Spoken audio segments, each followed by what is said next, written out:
Make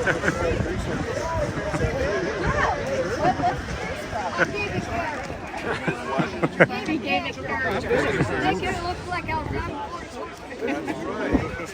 What do you do? Is that a harmonica? What do you got there? Yeah. You gonna show them your song? What's the one you do? The one for the Union Pacific or whatever it was? Yeah. Do you remember the... Yeah, let me get it on the radio, and the guys will hear it. There you go. What's your name? Levi. Seriously. For you guys. I was impressed.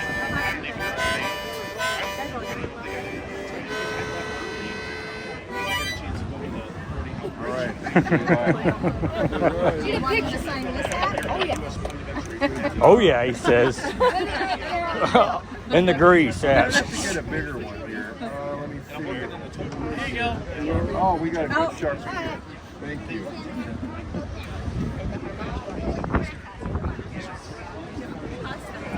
How old are you, Levi? 11. What are you going to do when you grow up? Good. What are you going to do? Drive, train, everything else. Start in the trenches. Are you a straight A student? I'm homeschooled. Oh, well, that's even better. Right. So you're straight A's, that means you're straight A's. Very, very lucky to have parents that are that's, the education is really the thing that gets us started in life. Yeah. I can tell just from a few minutes of being around you, you've got a good, strong handshake. You're looking at me when I'm talking to you, and you're sharp. Yes. And that's very good. So you're going to be able to do whatever you want to do. Whether it's working on the railroad, You gotta put your mind to it, or mining. a fighter pilot, mining, whatever you want to do. It's all up to you. Yeah. That gives you all the education you need. Prepared, you're smart, you know math and science, geography, probably on a level that would be, will exceed what you would get in any other education. So you're very lucky. Hug your mom today. Oh, hey, he's got my belt, but the phone holder belt was on me. Oh, that's how I get.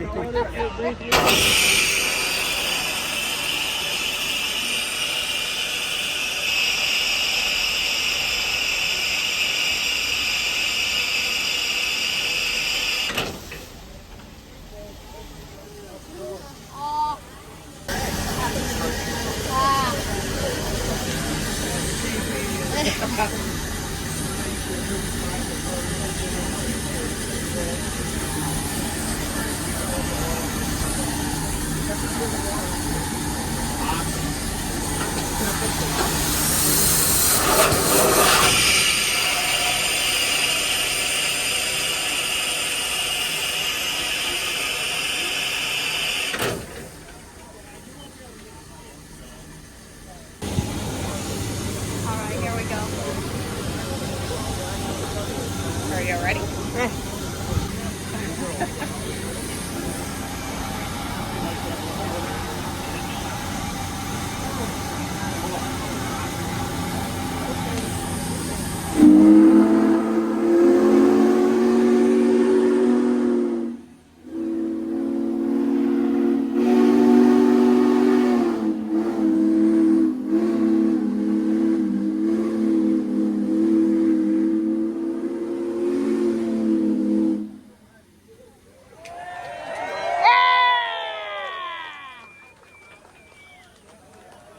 God, that sounds good. That sounds good. I don't think that whistle cord.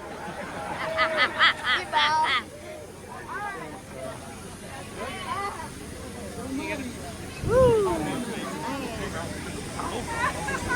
Probably like that. I got a helper right there. Here you go. You still recording? Oh, yeah.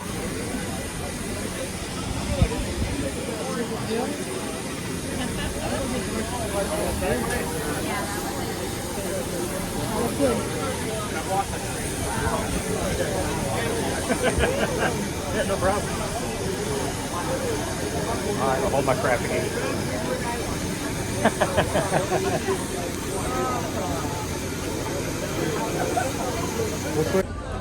All right, another question here. On show day, would it be nice to wear all clean clothes for everybody? Ah, come on. I didn't catch that. These guys are working around the clock. They're working 12-hour days, 14-hour days, and they're actually doing real work today.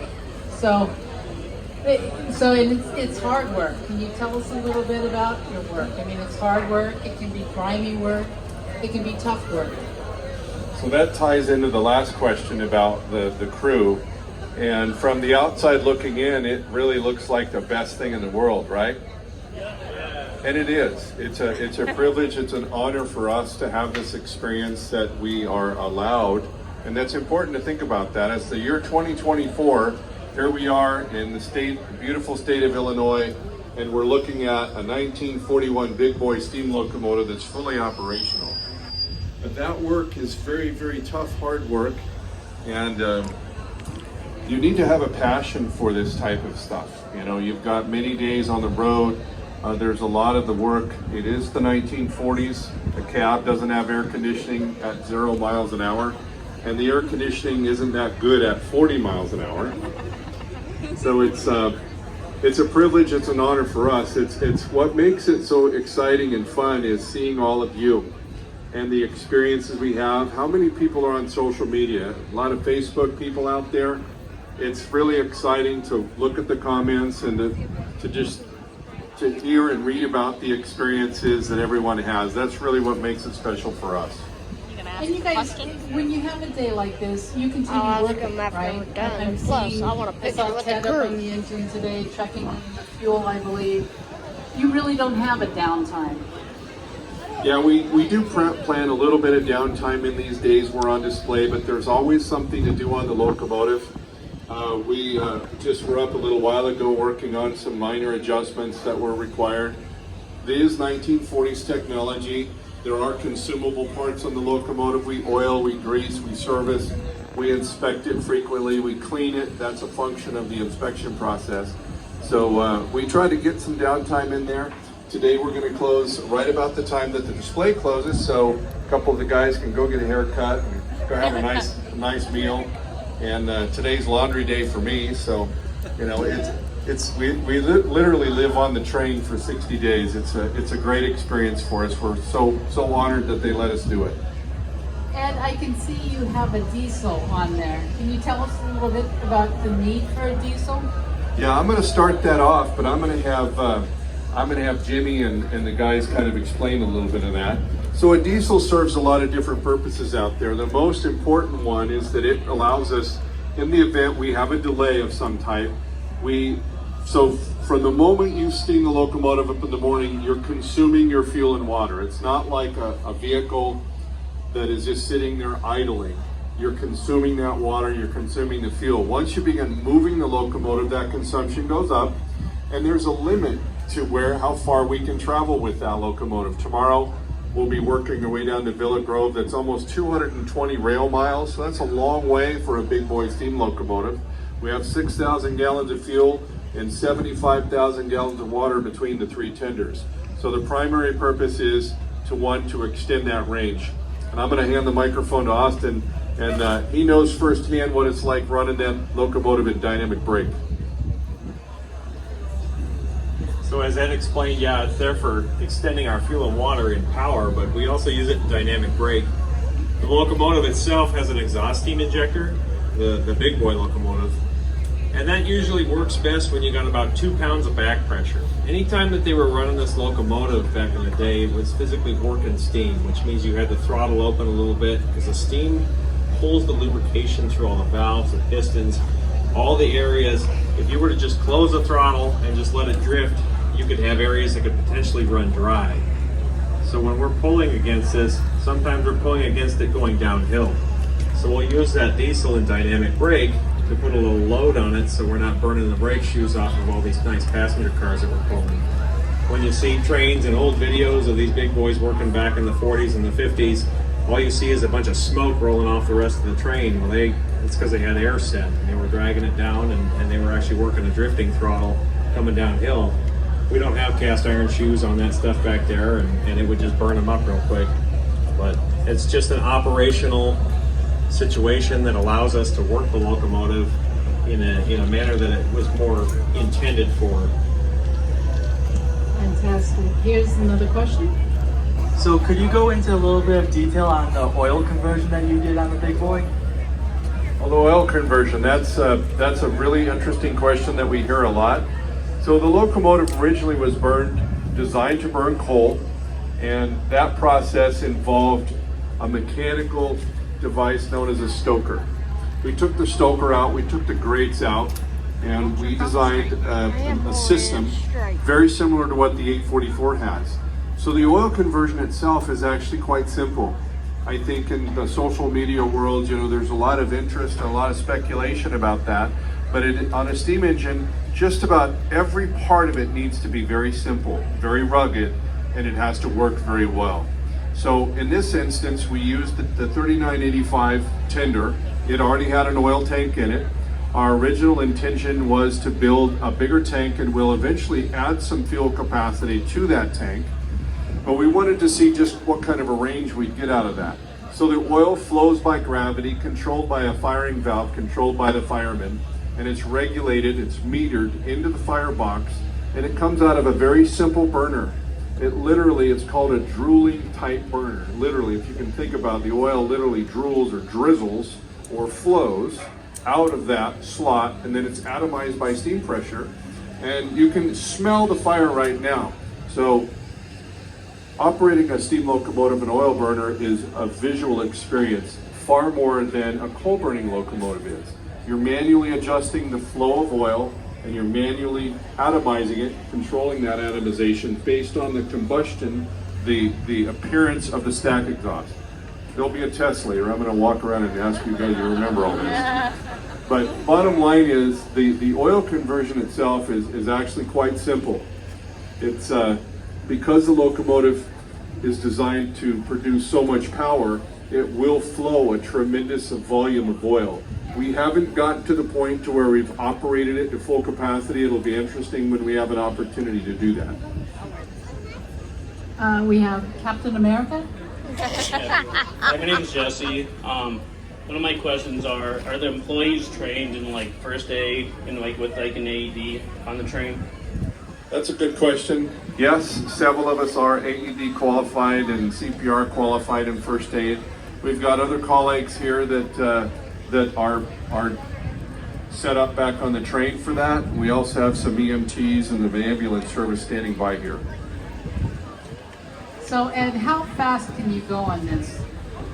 How fast does it go? How fast do we go? I'm going to take the first part of that question. I'm going to hand it over to Kurt. So the big boy locomotive, there's Wikipedia. If anybody has any connection to Wikipedia, that data on there is a little bit inaccurate. The locomotives were designed to go very fast. So that means that the engineering behind the connecting rods and all of the machinery itself is very robust. But in actual practice, the big boy locomotives, we've run at 60. It runs pretty smooth at 60. We typically operate around 40 to 45 miles an hour, sometimes a little bit faster. We want people to experience the big boy. We don't want to go blasting across the country. We want everybody to kind of enjoy it a little bit. The 844 with a 80-inch driver will operate in a manner that this does at 45. So they're very similar. Austin, would you like to take the second part of that? You're not taking that, Chris? So yeah, the second part of that, I guess, would be that, yeah, a lot of people think that they were designed to do 80, and really that is that they were designed to do 80, but that was more or less for the motion work and the rod work, like Ed had stated. And like as Ed has said in the past, the only time we'd ever do 80 is if it was falling off a cliff. But 40 to 45 is kind of a sweet spot for it. You come blasting through town, you got 4 or 5 crossings in a row, and that whistle's going like crazy. We got a question here. What's your name and what's your question? Hi, I'm JT, and I was wondering, first of all, can I get your autograph? And second of all, why do you keep the engine running when it's just sitting here still? A very good question. His question was, why do we keep it running? So the steam locomotive is one big giant boiler. And when we restored it, we put it together with some pretty heavy duty insulation, and it will hold its pressure for 7 days. So the biggest drop in pressure is the first night. So when we let it go tonight, we're going to cap the stack and we'll extinguish the fire. It'll be right at 300 pounds. When we come back in the morning, it'll be about 150 psi, and we just steam it up there again. So we do it just to maintain the pressure. It also makes the whistle available, and the locomotive is animated and it's ready for everybody to come see it. That's the biggest reason that we do it. So the locomotive is here. Everyone, there's so many people that have traveled so far to see the locomotive. We like everyone to be able to experience the whistle and experience the sight, the sound, and the smell of the big engine. All right, what's your name and your question? Cameron Bates, and I'm from Kewanee, Illinois. My question for you guys is, why would you choose 4014 over literally any other big boy that's still around today? So why did, that was a decision left to me. Well, I had an opportunity in 2011 to go to the Rail Giants Museum. I wanted to see this locomotive and the 9000, a 3-cylinder locomotive that's out there. And I noticed that it was in pretty good shape. I also noticed, having been to California a few times, how nice the weather is there, and yes, it does rain, but compared to other locomotives that were just displayed, donated, they had lived a long life of their retirement years in a moist, wet environment. And then what that means is there's going to be a lot of corrosion, a lot of deterioration, and you can fix all of that, but the whole point of restoration was to pick the best candidate. Everything else is a little bit of a chance. You don't know what kind of mechanical condition all the parts are. All of the big, with the exception of the 4023, had over 1 million miles on them. So you've got an old machine, but we made it new again. Why did Union Pacific do this? Why did they find an old big boy and spend the 2.5 years it took to refurbish it? Well, that's a very good question. Our question was, why did the Union Pacific do this? If you take a quick moment and kind of scan this crowd, and you think about, why would the Union Pacific operate steam locomotives? Well, we do it because it's a part of the connection of the Union Pacific Railroad. Union Pacific is one of the few railroads in the entire world to have never retired their steam locomotive 844, for example. We also had another opportunity. We had another locomotive. It needed to be completely rebuilt. We had to completely rebuild that locomotive, and we were going to make a significant investment in that. So we decided, why don't we just restore a big boy instead? The bang for the buck, if you will, and the return on investment aspect out of this project has been something that we're really excited about. All right, what is your name and what is your question? My name is Amy Peppy, and I want 2 things. 1, I hope you have a nice day, and 2, what is a complete cold start process like from 0 psi in the boiler? Well, thank you for that. I hope everyone's having a nice day as well. I'm going to let Kurt Clark take that question, and he can hand the mic off to the other guys. The question was, how long does it take us to light the engine up from a cold start?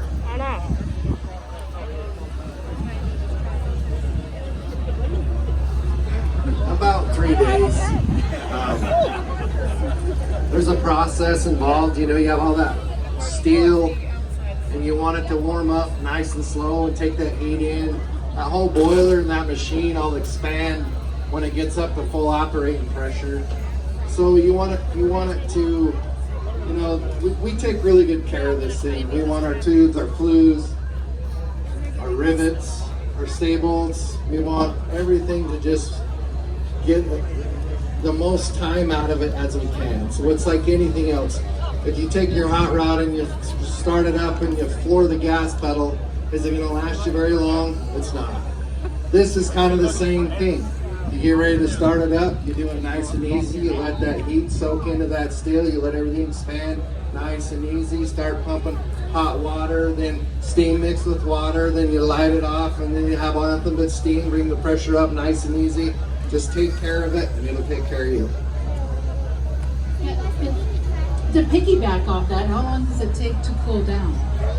It takes about 7 days to cool down. So we'll when we take it back to the shop, we put the stacks on, we put the wuzzies in, we call them, and that basically closes up all the draft holes in the boiler and keeps that air stagnant in there. And this thing will hold pressure for 7 days before we drain it out. All right, we have another question. I'm Michael Meitzer. I'm just curious about something. Because by the time you guys head from here, Rochelle to Villa Grove tomorrow, because like you said, you've been doing 45 miles an hour with the engine, right? And I know there's no timetable where you'll be at each town, except for the whistle stops here in Watiska.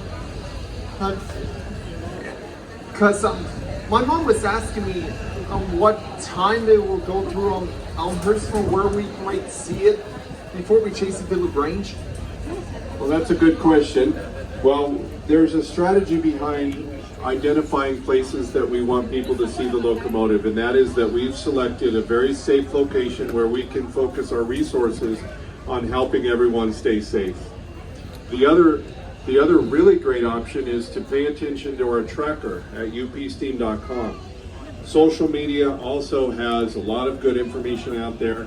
Our Steam Club page has updates. Should we experience some type of delay, which could happen from time to time, that will help people stay focused on where the locomotive is. But the best thing to do is to check out that steam locomotive tracker. We also have the map of the route.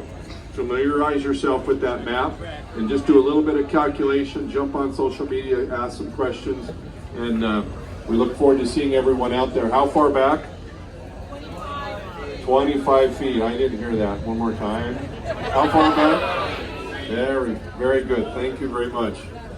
Okay, for most of you and many of you, this is your 8th tour since 2019. Can you tell me some of the highlights, some of the things that are just indelible that you remember and that you just remember very much? Some of the best moments out of the tour.